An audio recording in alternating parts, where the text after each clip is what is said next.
Hi everyone, in today's video I'm going to be working on my 124 scale post-apocalyptic Pontiac GTO Judge. And as you can see, I've got a few things left to do on this before I can start to paint it. So unfortunately one of the things I forgot to do was to check if the hood would still clear the gun when I modified it. Which, as you can see, it doesn't here. Obviously it's a little cap at the end of the barrel that's stopping the hood from opening.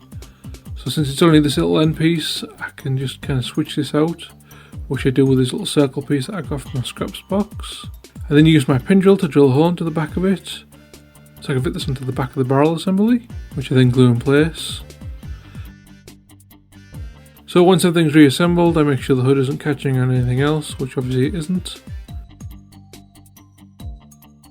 So next I decided I didn't really like the look of the rivets that I put on the front windshield, so I'm just going to remove them with some needle nose pliers. I then replace these with some rhinestones as I feel they look a lot more like rivets. Moving on to the tombstone at the back, I plan to do the same with the rivets here.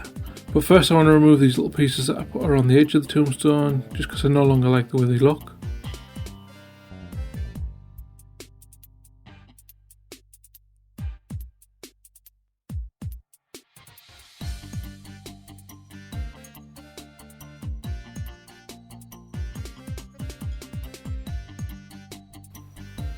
Next I move on to the front split grills.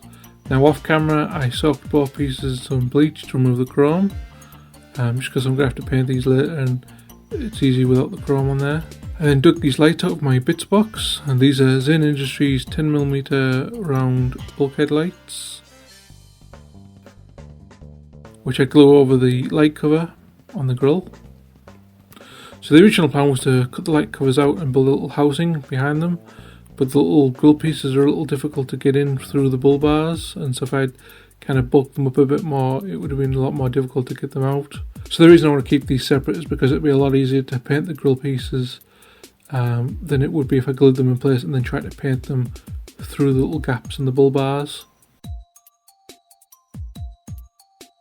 Moving on to the side window armour, I ended up choosing this hinge design.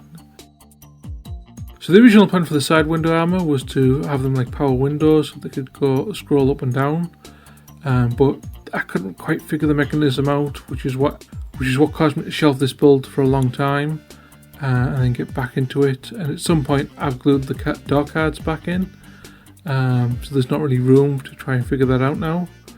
I weighed it up and I'd have to tear apart the doors and just completely redo the doors.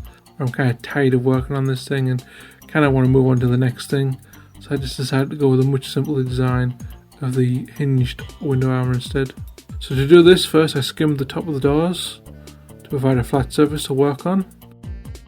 Following this I then glued on a piece of styrene on the top, so I had something solid to mount everything to.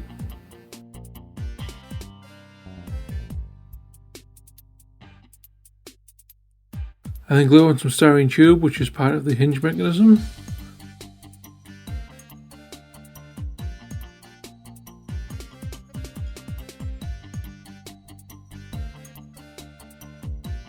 I also use a piece of styrene rod just to make sure everything lines up, which is also going to be the other part of the hinge.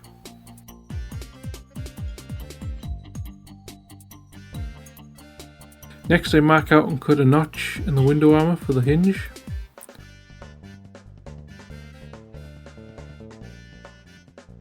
Afterwards I marked out and glued another piece of styrene tube to the bottom of the window as the opposite part of the hinge.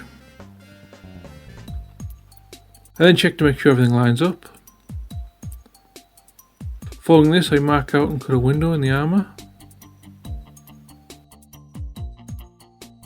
Now this is where I make a big mistake, which some of you might have noticed. I'm gluing the mesh on here on the wrong side, which causes problems later on. So next I make some armoured louvers using some styrene and just glue them in place.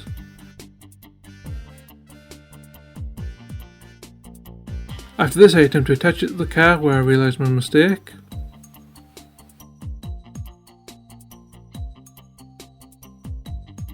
As a quick fix, I attempt to cut off the end and attach it to the opposite side. Unfortunately, I didn't really like the way this looked, and so in the end, off camera, I just completely remade this panel. At this point I felt the side armour looked a little plain, so I decided to add some rivets to it, which I just used the rhinestones for.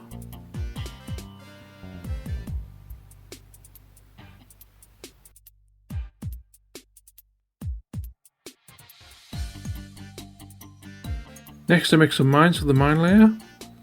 I started by taking some of the leftover wheels from my Gaslands builds, and then trim and glue some drawing pins to the top of them.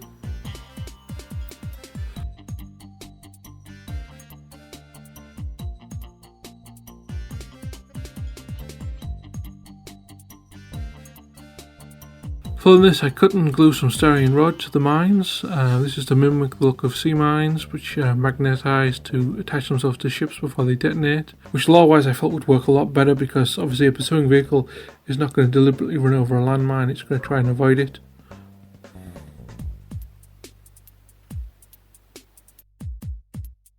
So I was messing around with the hatch and found these mines were a bit too top heavy, so off camera I ended up gluing another drawing pin to the bottom of them.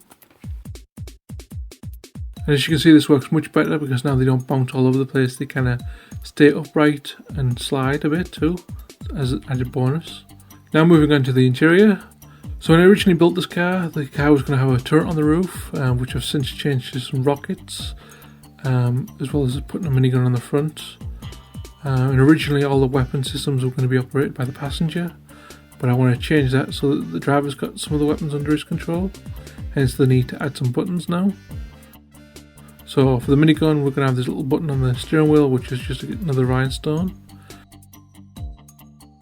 For the mines, we're going to have this little button on the center console, which would probably be either or, both could use the button. Obviously, the control system will just control the rockets and the rear mortar launcher. Speaking of which, I now need to add some cameras to this, kind of for the weapon targeting system, because obviously it's got a little display there and it needs some kind of way of targeting. Although since this vehicle is built in the Apocalypse, I kind of want to make it look like these have just been old security cameras that someone's taken off a wall and kind of jerry-rigged up to be the weapon system's targeting camera. So for these I decided to cut a piece of square styrene tube in a similar shape of the body of a regular old security camera. I then cut some smaller square styrene tube to cap the ends off.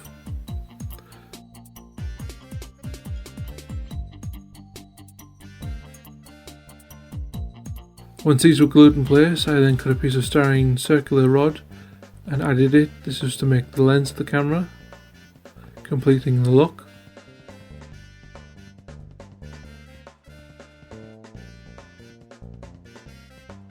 Then off camera mounted these to the car front and back.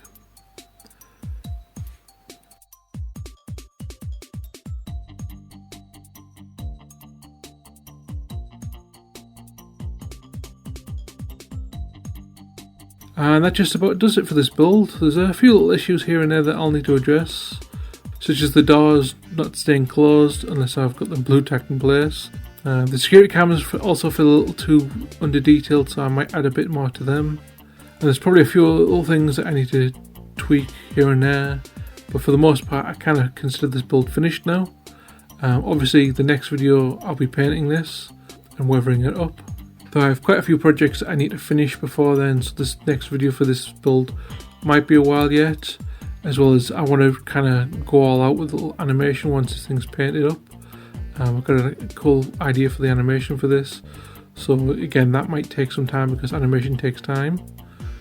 As usual, I hope you've all enjoyed the video and I'll see you in the next one.